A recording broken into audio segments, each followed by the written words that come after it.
Lezi izindaba ze-1KZN TV ifundela usamukeliso kaNgqulunga ngikubingelele umbukeli yamukela ke hamba phambili osukwini namhlanje. Zikhwele izimendlele kumkhwanazi lihlehlile lenkosi yakwaSomopho kanti umhlaziyi uThumalema uzoqhubeka abesephalamende. Kudluliselweke ngokusemthethweni Laboratory yezesayensi kwabakaHlodlo ngenhloso yokunciphisa umthamo amacala angaphothulwa ngesikhathi ngenxa yokubambezeleka kokuhlolwa kobufakazi nokunye lesisakhiwo sizinze eThekwini. Kulindeleke ukuba sehle isibalo samacala angaphothulwa ngesikhathi ngenxa yokubambezeleka kwemiphumela yokuhlolwa kobufakazi kulandela ukuthi namuhla kwethulwe isikhungo esicubungula ubufakazi obahlukene kubalwa ulibofuzo ukuhlolwa kwezidakamizwa nokunye ke eThekwini. This facility will significantly enhance our capacity to respond to priority crimes, including violent crimes, gender-based violence and femicide, serious organized crime and drug-related offenses. Importantly, it will improve our ability to deliver timely forensic results, thereby reducing case backlogs, particularly in DNA analysis, and accelerating the finalization of cases. Phambilini ubufakazi bebuthunyelwa ePitoli ukuyohlola noba kwenza ke kubambezeleke ukubuya kwemiphumela kuvele ukuthi bungaphezulu kwa 3000 ubufakazi obusilele emuva kulesifundazwe. Undunankulu wesifundazwe uthi ke lokhu kuzoqinisekisa ukuthi kuboshwa abantu abafanele. It signals a move from reactive policing to intelligence policy where data analysis and scientific rigor guide our interventions. It strengthens the entire criminal justice value chain, from investigation to prosecution, ensuring that those who commit crimes are held accountable through evidence that is credible, reliable, and beyond reproach. For the people of KwaZulu-Natal, especially the victims of crime, this is a moment of renewal. It affirms that their pain has not gone unseen, that their calls for justice have not gone unheard. For far too long, delays in forensic processing has weakened cases and eroded confidence. Today we say no more. Uzodla umnyango imali ngaphezulu kuka 1.6 ngenyanga ukuqasha lesikhungo sesikhashana njengoba ke kuqhubeka ukwakhiwa kwesemthethweni. The new facility here in Mayville was secured as an interim solution while work continues towards a permanent, world-class, state-owned forensic laboratory in Pinetown. Ladies and gentlemen, this facility will house key specialized units, including the biology unit undertakes the analysis of biological evidence such as body fluids, tissue and hair, including DNA analysis for human identification. The chemistry unit conducts forensic drug analysis and analyzes chemical substances. The questions document unit examines documents for forgery, handwriting, altercations and authenticity. Izindabeni ze-1KZN TV kube kuNtomkhona Mpubu ngeseThekwini. Khona manje kumkhuzi amaphoyisa KwaZulu-Natal uJanine Nhlanhla Mkhwanazi uzoncelisa amawele njengoba ke eseqokwe kuba ke angamele amathimba kazophenya amacala obugebengu obuhleliwe ezweni lonke. Ekhuluma nabezindaba eThekwini namuhla uNdongo uveza ukuthi ke lamathimba azosabalala kuzona zonke izifundazwe kanti lokhu kangeke kuphazamisa umsebenzi wakhe okulwa nobugebengu kulesi sifundazwe. Wengezele umsebenzi umkhuzi wamaphoyisa KwaZulu-Natal njengoba eseqokelwe ukuba angamele ukusebenza kwamathimba azophenya amacala ahleliwe kulo lonke elakuleli. Abo bazobhekene nalamacala esiwabiza ngeorganized crime. Lamacala ahlangene nobugebengu lokusezingeni eliphezulu, abantu abahlanganisa khona izinto abangavele akufani umuntu ovele asuka kushaya ngempama. Sikhuluma ngomuntu ozothi kufanele ngitshontshe impahla yakho njengenkomo. Umuntu mayithi uzontshontsha inkomo yakho akayintshontshe ngoba efuna ukuyifuya.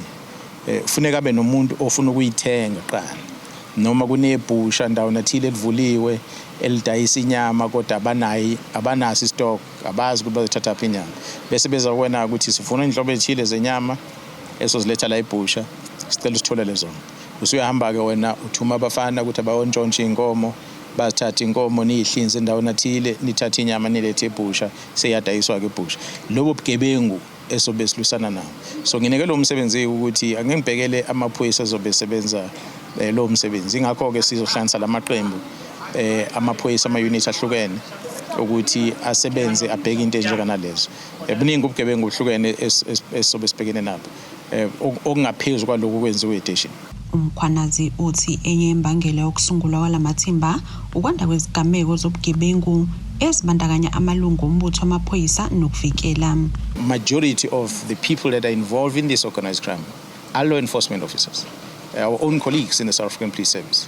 So when we discuss and we try and strategize as to how then do we mitigate this, and we realize that once people are working in specific units and they want to take ownership and they protect those territories in those units, it's what makes us not to function well.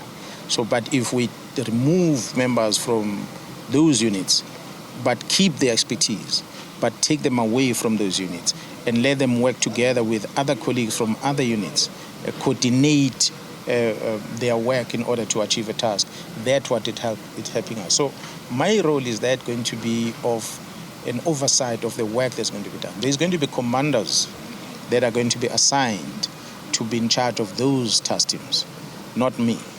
So the commanders, as I'm running the province, I've got districts, I've got station commanders, I've got a whole lot of people. So it's a similar thing that while we are focusing on this task at national office, it does not necessarily mean that I must go and sit in Pretoria because the work is not going to be done in Pretoria, it's done in provinces. KZN is one of the beneficiaries of that project.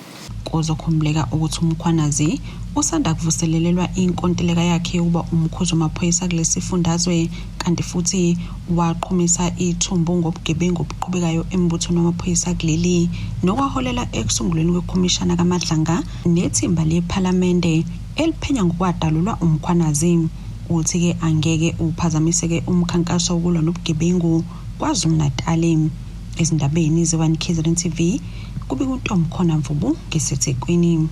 Lihle siseleke umhlazi ngama-26 kuNhlangulana enkantolo kaMantshi asempangeni icala libhekene nenkosi yabathembu emagcikane inkosi uMinenhle Mthembu. Inkosi uMthembu ibivele kokuqala kenkantolo ukuzobhekana necala locansi. Ukuhledla kwaleli cala kulandela ukuthi inkantolo yazisa inkosi ukuba ke isafuna ukwenza ucwaningo kuleli cala kanti nommeli wayo usafuna ukwenza uphenyo.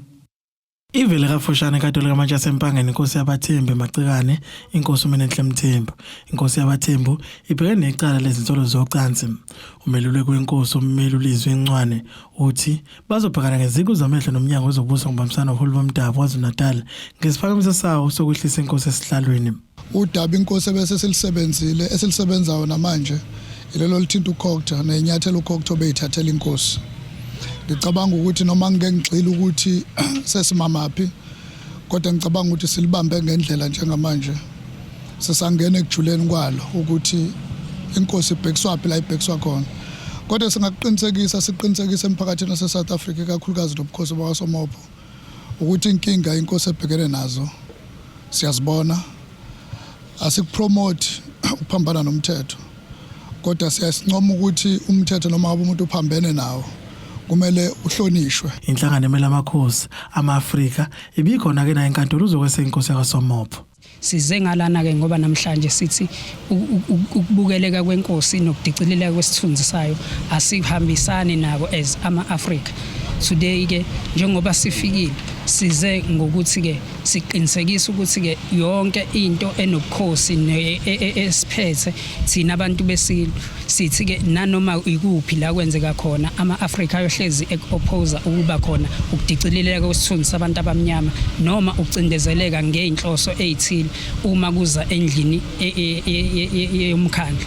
So singa njengoba sila sibhizi siqinisekisa lokho ukuthi ke asinabo ubufakazi balento esolwa ngayo inkosi. So sizomela ke lokho ukuthi ke ayikho into ethi inkosi ikhona ekwenzile. Khona manjalo iqembu le-IFP kumasipala seMfolozi lithi linethemba lokuba umthetho uzodlala indima yawo ugcina umgwebile uLindalana Mngomezulu osolwa ngudubulabulala ilungu lawo eliqavile usakhele buyela enseleni ngoNhlolanja kulonyaka. Sethemba ke kodwa namanje inkantolo ukuthi izomnikeza isigwebo esimfanele ngoba silapha nje silethwe into eyodwa ukuba kuhlungu kwenhliziyo ngesenzo asenzayo kodwa ke sisazobuyela ngaphakathi mhlambe ke emsakazi zobe sikunikeze iupdate ukuthi kugcina ekuthiweni ngalento azoyicela ngoba asikaqala ukuba secaleni kodwa kusakhulunywa into ukuthi ucela ibhayili yokuthi abe ngaphandle kodwa nje mawusabuka akushoyo mina njengamakuko kunginikeza ithemba lokuthi ngafanele bamnikeze lokho akucelayo kulokho nje asakubeke enkantolo esakunikeza enkantolo ukuthi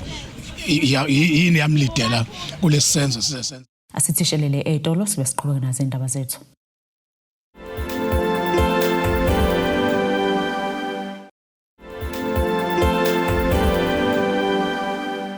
Asikwamukele mbukeli ubukela indaba zo1 KZN TV nazi ihlokana kuyizona ehamba phambili osuku namhlanje. Zikhwele izimendlele kumkhwanazi lihlehlile lenkosi yakwaSomopho kanti umhlaziyi uThumalema uzoqhubeka abesephalamende. Mhlaziyi wezepolitiki osimele uDokotela Zakhele Shamasi uthi umholi weqembu le-EFF uJulius Malema usazoqhubeka abe yilungu lephalamende eqhube nemisebenzi yakhe ejwayelekile anduba-ke kuphuma kesinqumo sesicelo sokuphonsela inselelo isigwebo sakhe. UShamasi uthi-ke umphumela walesi sicelo yiwona kuzokucacisa ngekusasa likaMalema. Njengoba-ke inkantolo kamatshe yase-East London igwebeke umholi we-EFF isigwebo seminyaka emihlanu ebhadla ejele. Lokhu-ke ngomva kokuba ethole necala lokuphula imithetho yezibhamu. Lokhu kusukela eralini ye-EFF eMdantsane eminyakeni eyisishiyagalombili eyedlule lapho kuMalema adubula khona isibhamu phambi kwabantu abangaphezu kwezinkulungwane ezingama-20. Ngenkathi kuMalema egwetshwa uzohlala-ke ekhululeke ngaphandle ngebheyili-ke yamahhala kusalindwe-ke isicelo sakhe sokudlulisa isigwebo sakhe enkantolo enkulu yase-Eastern Cape. Umhlaziyi osimele wezepolitiki uThumalema uzoqhubeka abe yilungu lephalamende kuze kubeke kuphuma isinqumo se-aphili okuyisona esiyocacisa kabanzi ngekusasa lakhe. Uma ngabe enga-aphilanga nje beaphilile kusho ukuthi bese kukuphela kwakhe ephalamende ngoba ukwazi ukuthi uma ugwetshiwe bese kuba ugcine futhi ube nesihlalo ephalamende bese kukuphela kwakhe ephalamende njengelunga lophalamende kodwa kupheli ngaye njengomholi we-EFF. Kodwa ke ngenxa ukuthi manje uaphilile wenze i-appeal ake silinde sithola ukuthi uthini umphumela we-appeal le ayenzile uMalema ngoba njengamanje chaza ukuthi usaqhubeka abe lokho eyiyona lokho ayikhona uyaqhubeka futhi ephalamende umholi we-EFF nesihlalo sakhe kuze up until sizwe isinqumo sokugcina se-appeal. Uma i-appeal ithi it upholds lokho kwenziwe ile nkantolo kusho ukuthi uyahamba ejele ohle obhadla iminyaka emihlanu kusho ukuthi kuyaphela ngaye ephalamende noma kungapheli nge-EFF ngoba phela khona uSecretary General khona uDeputy President bakhona bonke abaholi be-EFF. Kodwa ngenxa ukuthi i-EFF appears to be a one-man show around the personality and the person of Malema kuzoba nenkinga enkulu ngoba kuchaza ukuthi izoba dented kakhulu i-EFF noma ithi ukushaba igcinisa ifana ne-cope njengoba igcine nayo ingasekho ngisho ephalamende. Kuzokhumbuleka ukuthi ukhetheni lukazwelonke olwedlule enye izingqinamba i-EFF ebhekene nazo ukwaqhamuka kweqembu lomkhonto wesizwe okwenza ukuthi-ke ukwesekwa kwe-EFF kufinyelele ku-9% nokwehla kakhulu uma kuqhathaniswa neminye iminyaka. UShamase uthi mangase kwenzeke singaphumeleli isicelo sikaMalema lokho kungasho-ke ukuthi leli qembu liphinde lehlelwe ukwesekwa njengoba-ke kubonakalile eminyakeni engaphambilini.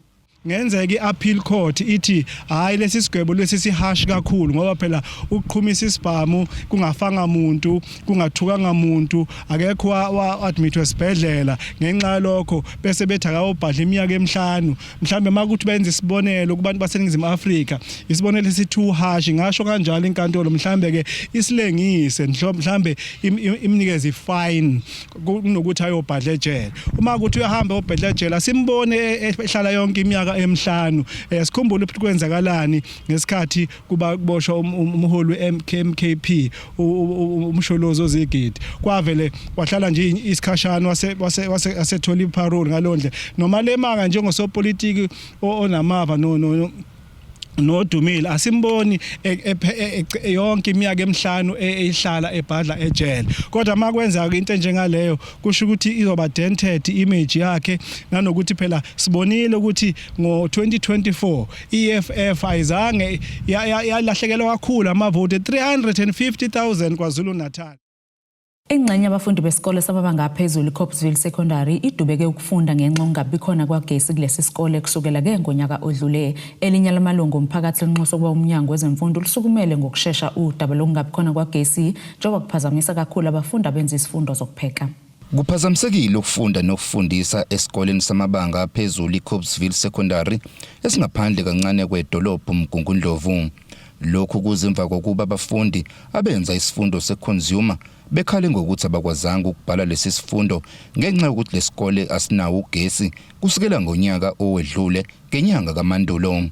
Beconsumer ukhona ugrade 11 umatric khona ungenanga cause bona abayenzile practical yabo kulesi sikole lesi silaphaya ugrade 11 no grade 10 ola sikhala ngokuthi ugesi awukho uThem 2 unama practical ukuthi sipheke manje kuthiwe ngeke sipheke manje kuthiwe mesingapheki ukushuthi siyayehlisela ama market kushuthi siyafeyila manje ingakho silana ke silwela ugesi ukuthi ubuye stay wahamani last year ngoSeptember cause mina last year nginami ngangenza ugrade 10 wawukhona sayenza ipractical ngangenza physics sayenza ipractical khona lapha eclassini usakhona ugesi wahamba ke manje kuthiwa ngesakwazi kuyenza ipractical ngenxa yalokho. Omunye wabaholi bomphakathi uzwakalisa ukukhathazeka ngalesimo esiqhubeka kulesi sikole njengoba abafundi benza ugrade 10 no grade 11 bekhetha ukubhikisha ngaphandle kwamasanga lesikole befuna kulungiswe inkinga kagesi ebhekeni nalesi sikole. Ingane elahlala khona ukuthi zithi ingane lapha ya esikoleni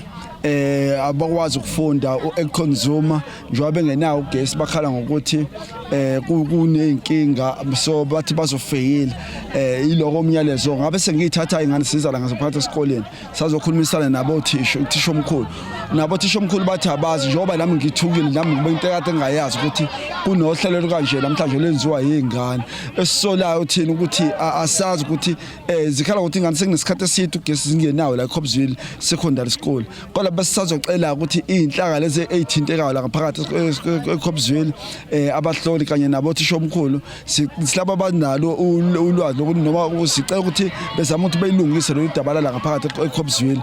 Leli lunga lomphakathi libe selinxusa nesigungu esengamele isikole ukuba sisukumele lolu daba ngokusheshsha. Bekanxusa kakhulu SGB ukuthi ngathi ngalekelela kakhulu ingane zesikole njengoba zila ngaphandle ukuthi nayo ingenelele kakhulu ekutheni ukwazi ukuthi isizakale lezi ngane zesikole njengoba zila ngaphakathi. Sikhuluma nje othisha lapha ngaphakathi bane meeting yokudiscussa ngalento eyenzakala ngoba nabo bebengayazi ngokusho kwabo athi nginabo ngifika phakathi kubona ngoba ukubona ingane sasisondela ngaphakathi athi sibuyele thisha omkhulu ngabe kwenzakala la ngaphakathi esikoleni sakho ngoba sibona ingane ziyagiya ngaphandle asazi kwenzakala nje silande emakhaya zibiza abazazi ukuthi abazali basondelele esikoleni. Umnyango wezemfundo uthunyelelwe imibuzo ngalolu daba kodwa kwashaya isikhathi sokuya emoyeni ungazange ubuyele kuyithimba. Izindabeni ze1 KZN TV bikuthi abantu maphumulo eMgungundlovu.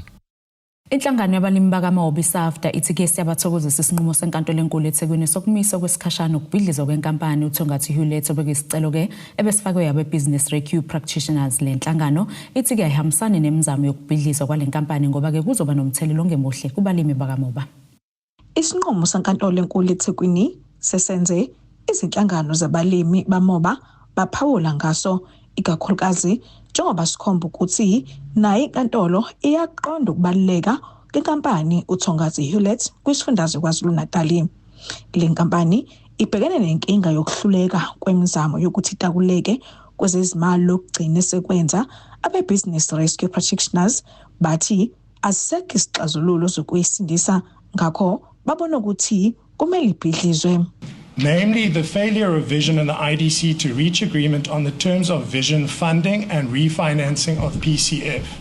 So just before I explain the import of what that means, if we turn over the page to paragraph 56, the BRPs also say there that there's no reasonable basis to believe that a revised plan is capable of adoption or implementation in circumstances where the primary obstacle of the implementation is the failure of Vision and the IDC to reach agreement on funding terms, and Vision has demonstrated an unwillingness to cooperate with further processes absent its own demands being met.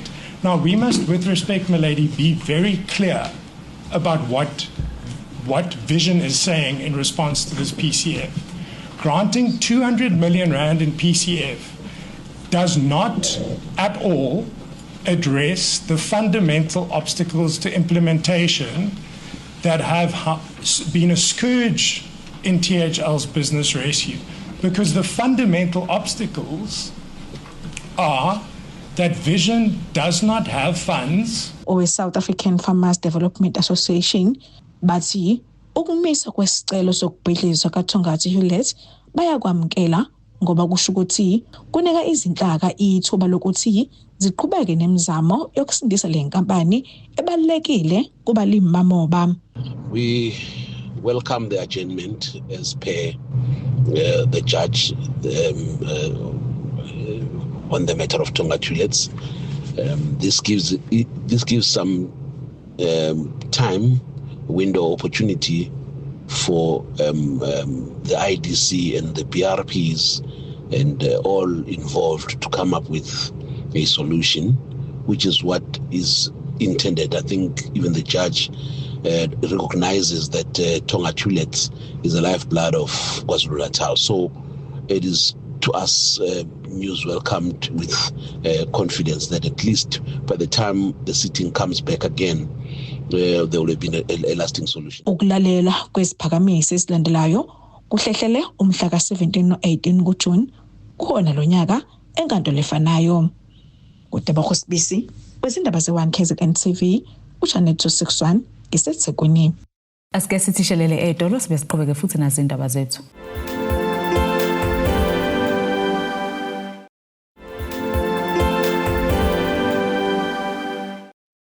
Asiphinde-ke sikwamukele mbukelo sabukele zona indaba ze-1 KZN TV sikumbuze kube kuyizona behamba phambili losona namhlanje.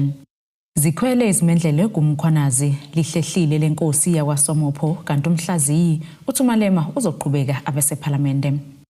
Ake sibheke ngosini yezomnotho.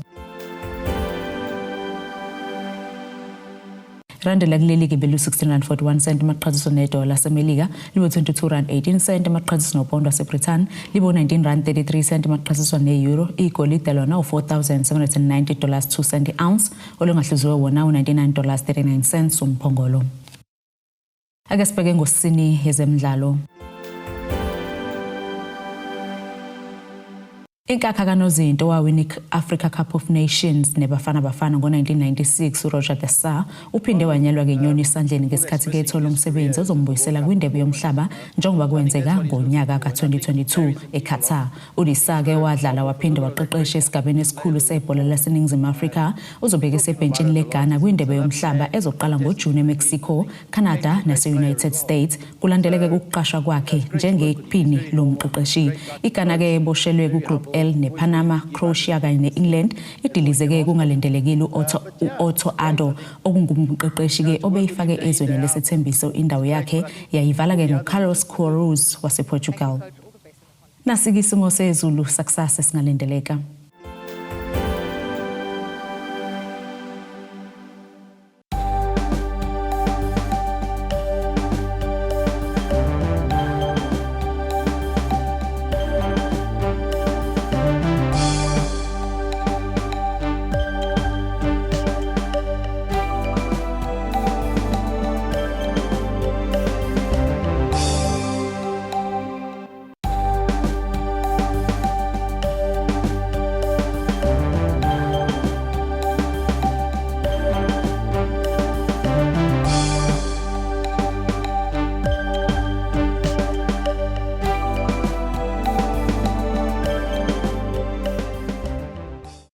Bukelize yaguqa bese kuphathele zona usuna namhlanje. Mina nawe sophinde sihlangane kusasa futhi ngasesikhathi esifanayo. Ngisale kahle.